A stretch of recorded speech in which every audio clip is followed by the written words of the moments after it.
Lo prometimos, íbamos a tener una entrevista con un analista político muy destacado, alguien que comprende muy bien y muy agudamente la realidad argentina, que puede también interpretarla en el contexto de los acontecimientos que están ocurriendo hoy en el mundo, que obviamente siempre importan e impactan sobre nuestra realidad. A veces no los tenemos tan en cuenta, pero claramente impactan y mucho más en estos tiempos en los que se están reconfigurando fuertemente los alineamientos globales a propósito del regreso, de la reaparición estruendosa de Donald Trump en la presidencia de los Estados Unidos.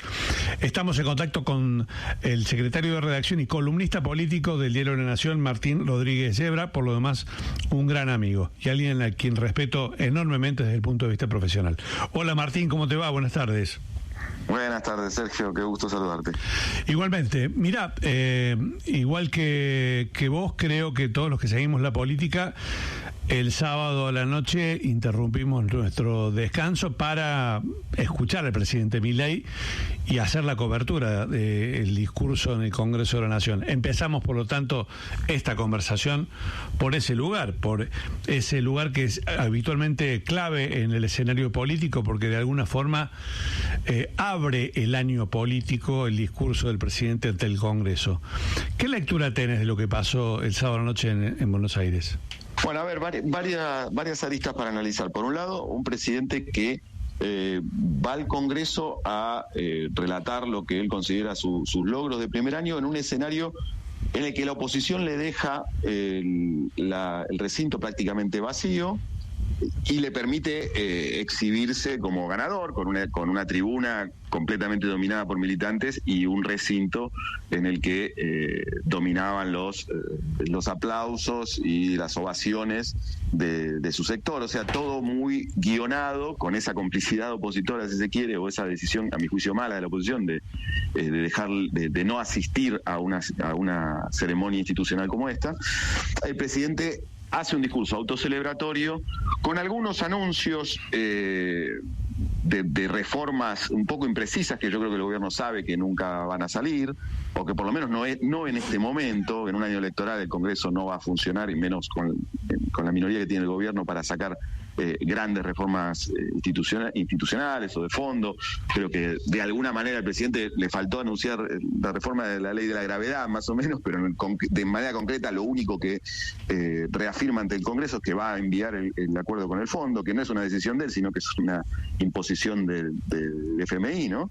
De manera que en lo que respecta a lo que el presidente tenía que hacer ante el Congreso, que es decir, bueno, esta es mi agenda para el año, creo que intentó cumplir la formalidad de decir que tiene reformas en carpeta, pero básicamente lo que vimos fue a un presidente que fue a autocelebrar su primer año del Congreso y a inaugurar la campaña electoral. Las primeras líneas de la campaña electoral. Te diría, Martín, que más que presentar la agenda, lo que hizo es posdatar la agenda, o sea, posponer la agenda, claro, y condicionarla al resultado electoral de octubre.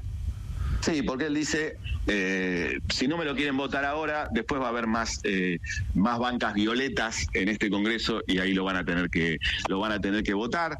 Él bordea algo que ya viene haciendo con otros temas, sobre todo el tema del hijo. Esto de si el Congreso no lo aprueba, yo voy a avanzar igual. Hay un cierto desdén por la división de poderes que lo liga bastante a lo que fue el kirchnerismo también en ese sentido, ¿no? Él le dice al Congreso, estas son mis reformas y a mí no me importa lo que ustedes piensen, ¿no? Y cuando presenta los pliegos del hijo el decreto con la designación en la Corte del hijo y García Mansilla, también su argumentación, que la pone en el decreto y la repiten en el Congreso y también en la entrevista que dio posteriormente, es yo les di la oportunidad de que votaran a mis candidatos y no la tomaron, entonces tengo que avanzar igual.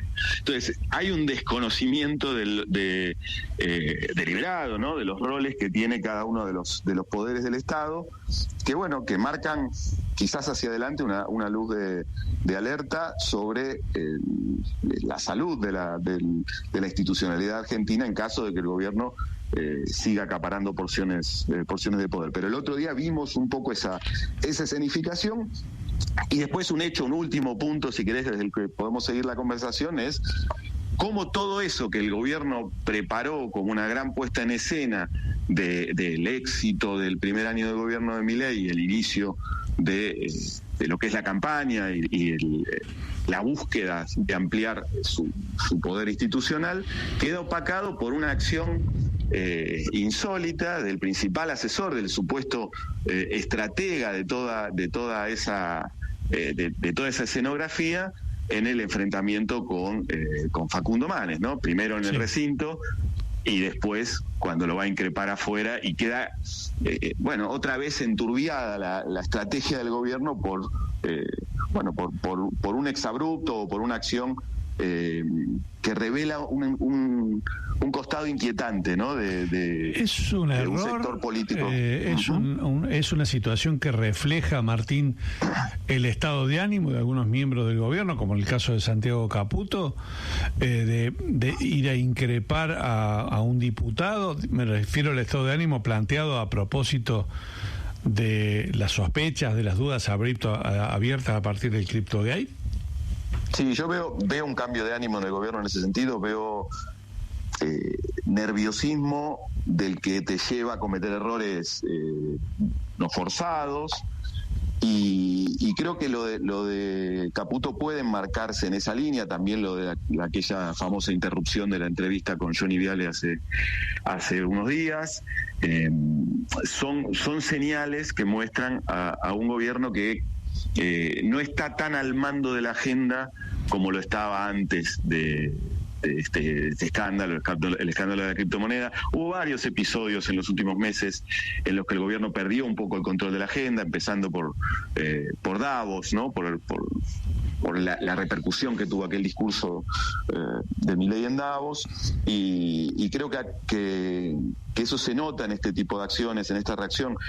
Pensá que tenías un recinto que en el 99% casi de sus asistentes era oficialista o semioficialista, y la presencia de solo 2 o 3 diputados opositores desata ese escándalo.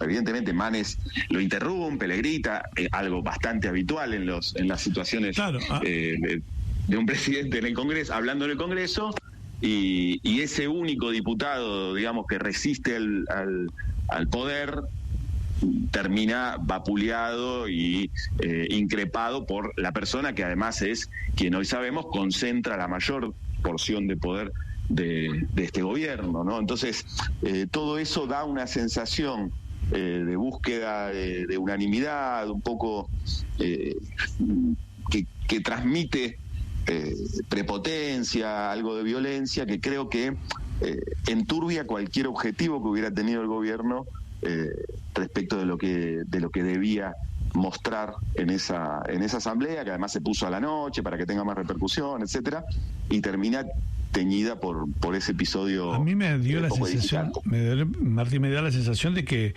lo que transmitieron es una sensación de inseguridad en los pasos que están dando. Sí, hay algo de eso, porque, digamos,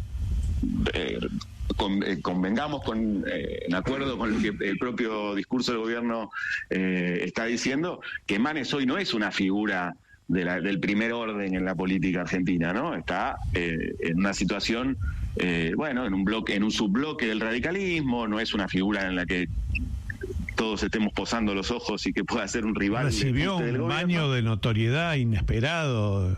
Absoluto. Quizá ni él, aun cuando sus manifestaciones lo puedan haber intentado, él podía llegar a esperar esto. De ninguna forma. No, ni de casualidad. Ni de casualidad. Entonces, ponerlo en ese lugar a Manes puede ser un hecho, si querés, menor. Ahora, que justamente por un diputado que hoy no representa realmente a la oposición al gobierno, se arme este escándalo y enturbie, si querés, cualquier otro objetivo comunicacional que hubiera tenido el gobierno, te habla de un gobierno que le está errando el foco en un tema en el que se supone es experto, que es el de la comunicación, ¿no? Pero bueno, ahí hay hago un pequeño asterisco asterisco para el papel de Manes, que creo que hay que reconocerle que hizo lo que había que hacer, que es cumplir el rol institucional de ir a sentarse a escuchar al presidente. Después podemos cuestionar si hay que gritarle al presidente o no. Bueno, eso queda en el juicio de cada uno, pero lo que fue muy llamativo, uno de los temas muy llamativos para destacar de esa asamblea es la ausencia de los legisladores elegidos por el voto popular para estar sentados en sus bancas.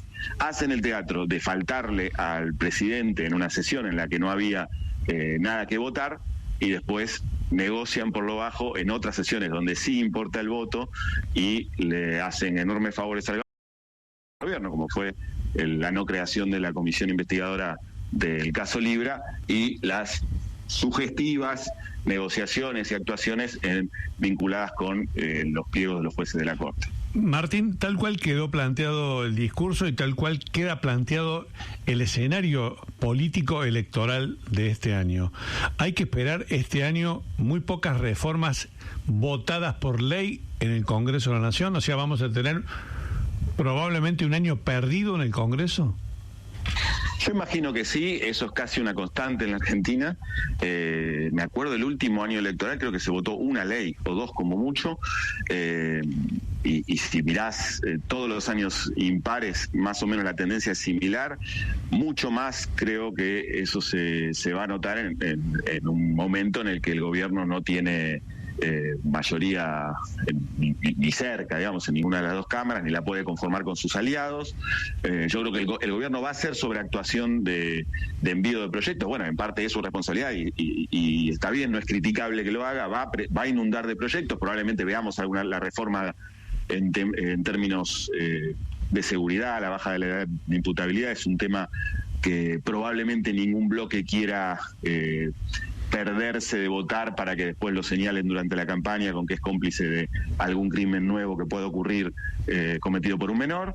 Pero después no veo que haya reformas estructurales de fondo realmente que vayamos a ver en el próximo tiempo. El tema del Fondo Monetario Internacional creo que es una luz a seguir, interesante, porque si Washington lo que está pidiendo es que se vote, que haya consenso, que se vea que no es solo el Poder Ejecutivo el que acompaña lo que se está negociando, es un enorme desafío para el gobierno, ¿no? Para el gobierno y para la oposición, ¿no? ¿Qué va a hacer la oposición ante algo que siempre es complicado, ¿no? Recordemos lo que significó para el peronismo el último acuerdo con el fondo durante el gobierno de Alberto Fernández, que marcó la fractura definitiva con la cámpora y con el kirchnerismo. Estamos hablando con Martín Rodríguez Yebra en la Argentina Hoy. Martín Rodríguez Yebra, analista político, secretario de redacción del diario La Nación. Martín, abriste de alguna manera el momento en que vamos a tratar de desmenuzar el escenario o el contexto internacional que el gobierno tiene, que es realmente muy importante en términos económicos, por lo que mencionaste con el fondo, pero también en términos políticos, en términos del alineamiento con los Estados Unidos y del cambio que los Estados Unidos está planteándole en su histórica relación con Europa, con Rusia, con China, etcétera. Empecemos por el fondo. ¿Hay que esperar un acuerdo más o menos inmediato con el Fondo Monetario para que Milei pueda enviar ese acuerdo al Congreso para que lo aprueben? Mira, el gobierno está diciendo que lo tiene casi a la firma y que esto es cuestión de pocos días o pocas semanas. La influencia en el directorio del Fondo Monetario del gobierno de Estados Unidos es muy grande, pero tampoco espero que haya locuras acá, digamos. No creo que, casi te diría, estoy seguro que Trump no le va a ordenar a sus representantes en el fondo que le aprueben un desembolso como por ejemplo el que obtuvo Macri en su momento con el propio Trump en el año 2018.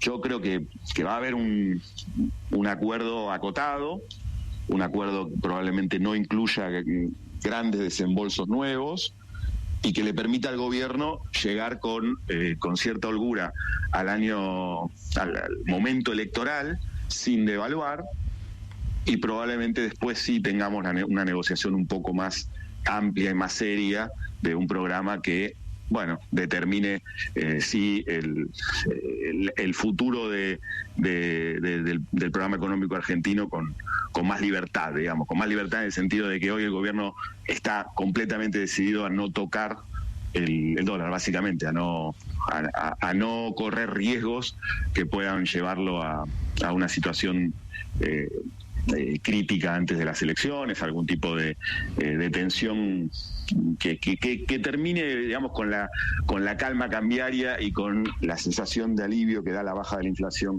que es su principal activo. De todos modos, me quedo repiqueteando una frase de Milei en el discurso en el que dijo: no esperemos que todo el tiempo todo sea bueno, vamos a tener altos y bajos, como que abrió ahí también un paraguas, como diciendo, bueno, a ver si todavía nos llevan a tomar una decisión que no queremos tomar. A mí me llamó la atención las declaraciones que hizo Claver Carone, el funcionario de Donald Trump, que es el referente para Iberoamérica, para América Latina, que dijo dos cosas. Primero, le puso mucho el acento al escándalo de CryptoBay y a las investigaciones que va a haber en Estados Unidos por los estafados norteamericanos. Y en segundo lugar, puso en duda la posibilidad de que una cosa que el presidente Milei anunció y planteó en la Asamblea Legislativa, que es que la Argentina vaya a un acuerdo de libre comercio con los Estados Unidos. O sea, el interés es más de Milei que de Estados Unidos, por lo menos de parte del funcionario que tiene la responsabilidad del trato con los presidentes de la región. Sin duda, si realmente Trump confía en Carone como su hombre para América Latina, bueno, y le dio el cargo, evidentemente, de enviado especial para la región, yo creo que Milei tiene que tener alguna preocupación, más allá de que le pueda regalar una motosierra de Elon Musk y lo puedan subir a un escenario a celebrarlo. Imagino que para Donald Trump Argentina no es una prioridad, de América Latina tampoco, a lo sumo México, pero si Donald Trump delega en Claver Carone, la situación para Milei no va a ser tan fácil, sobre todo porque Claver Carone tiene deudas pendientes, facturas que se quiere cobrar con algún sector de la política argentina, que en algún caso está muy vinculado a Milei, sobre todo el caso de Guillermo Franco. Por el paso de Claver Carone en el BID, ¿no? Exacto. Claver Carone, que fue presidente del BID y terminó echado por un affair con una de las empleadas del banco, acusa a Guillermo Franco, que era el representante de Alberto Fernández en ese momento en el BID, de haber sido quien montó una operación para terminar con para que le cortaran la cabeza. Y eso lo tiene, esa espina la tiene clavada, y en sus declaraciones del otro día ante Andrés Oppenheimer en la CNN, yo creo que él deja entrever eso, le dice de hecho que con el tema cripto, que Milei está mal rodeado, o sea, claramente está mandando un mensaje a ese entorno que él no tolera de Milei.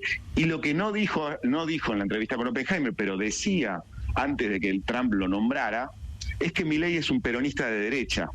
Y él es muy antiperonista, es un hombre de origen latino que conoce muy bien la historia de nuestros países, y lo acusaba a Milei, lo hizo públicamente allá por julio, de ser un peronista. Dicho esto como un insulto, digamos, o como una crítica. Entonces él no tiene, si él es el intermediario en la relación con la Argentina, él no tiene una buena imagen del modelo político que representa Javier Milei, con lo cual puede eso indicar alguna preocupación o por lo menos alguna luz de alarma para el gobierno de que el hecho de que Milei esté tan alineado con Trump no necesariamente va a implicar auxilio automático e inmediato para la Argentina. ¿Crees que puede tener alguna consecuencia este alineamiento automático con Donald Trump del gobierno argentino? Me refiero al universo de relaciones que la Argentina tiene con Europa, con China, incluso con Rusia. Éramos amigos de Rusia en la época de Alberto Fernández. Ahora parece que volvemos a ser amigos de Rusia, pero ahora por la vía de Donald Trump. Parece un chiste, pero va a cumplir la promesa de Alberto Fernández de que queremos ser la puerta de entrada de Rusia a América Latina, ¿no? Claro. Es muy llamativo lo que pasó y muy descriptivo de la forma de actuar de Milei, de moverse en el tablero político de Milei. Lo que pasó con Ucrania, ¿no? O sea, Milei no es que apoyó ligeramente a Zelensky en su lucha contra Putin. Milei le puso la cara, lo invitó a la Argentina. Fue protagonista de la Asunción. Exacto. Claro. Viajó a una cumbre de la paz en Suiza, donde sacó una foto, recibió la medalla de honor del pueblo ucraniano, que se la puso en el pecho Zelensky. Hablaban por teléfono cada 2 meses. Se volvió a reunir en Davos hace 1 mes y medio. O sea, él era un representante internacional de los intereses de Zelensky y decía, lo dijo en una entrevista, de hecho, yo siempre voy a estar del lado correcto de la historia. Acá hay un dictador que es Putin y acá hay una víctima que es Zelensky. Y ayer, en la entrevista que le dio a Luis Majul, Milei, claramente después de haber votado en la ONU en contra o absteniéndose de una votación contra Rusia, él dice, bueno, yo siempre dije que mis aliados eran Estados Unidos y Israel. Estados Unidos y Israel van para ahí, yo voy para ahí. Y nada, lo abandonó. Entonces yo creo que sí, que este alineamiento absoluto con Trump va a condicionar sin duda todas las relaciones argentinas, porque el presidente lo está diciendo y lo está haciendo y se está viendo eso, ¿no? Entonces yo creo que la relación con Europa, por ejemplo, que ya tampoco era muy fluida, la vamos a ver deteriorarse. Probablemente Meloni siga teniendo un buen vínculo, aunque Meloni está tomando distancia de Trump en algunos casos, como es el de Ucrania. Porque Meloni se debe a la lógica de Europa. Sí, pero podría desafiarla, ¿no? Y como hace, no sé, Orbán, otro aliado de Milei. Sí. Y ella, en ese sentido, dice, no, yo estoy con Alemania, con Francia en esta. Sí. Por mucho que pueda cuestionar algunas cosas, ¿no? Sí, sí. Entonces, ahí hay una lógica, si querés, de Estado en la acción de Meloni, que no se refleja tanto en Milei, ¿no? Que él es, en eso es más disruptivo, creo que desorienta al que lo intenta leer, porque dice, bueno, pero si hasta hace 5 minutos vos me decías que no te ibas a mover esta línea jamás, y después me argumentás que te tuviste que mover porque lo que habías dicho sobre Trump era más importante que lo que habías dicho sobre Zelensky. Entonces, bueno, es desconcertante, yo creo, en términos internacionales, pero bueno, vamos a ver a un Milei, me parece, de momento, siguiendo de manera muy fiel lo que haga Trump. Martín, vos sabés que se nos terminó el tiempo, pero en esta temporada, la nueva temporada de la Argentina Hoy, nos hemos prometido que no va a terminar ninguna entrevista sin una última pregunta que será igual a todos los entrevistados. Y esa última pregunta es un pedido para que vos, en este caso, Martín Rodríguez Yebra, columnista del diario La Nación, secretario de redacción del diario, le recomiendes un libro a los oyentes de Cadena 3, el que vos quieras. A ver, un libro que me parece muy interesante en esto que estamos, desde esto que estamos hablando, es Síndrome 1933, un libro que salió hace muy poco de un autor italiano que hace una descripción de lo que fue el primer año, la llegada de Hitler al poder en Alemania. Y lo pone en el contexto de lo que está pasando en el mundo, de Donald Trump y otros proyectos que están emergiendo, si querés, desde un costado que tiende hacia la ultraderecha, no para decir que es lo mismo, pero sí para marcar algunos puntos en común que deberían abrirnos los ojos de hacia dónde puede llegar el mundo, hacia dónde puede ir el mundo cuando se rompen algunas líneas de convivencia y se empiezan a naturalizar situaciones que hasta hace muy poco nos parecían intolerables. Y me parece que es una lectura breve, concisa y muy disparadora del pensamiento. ¿Me repetís el nombre del libro? Síndrome 1933. Excelente. Gracias, Sergio.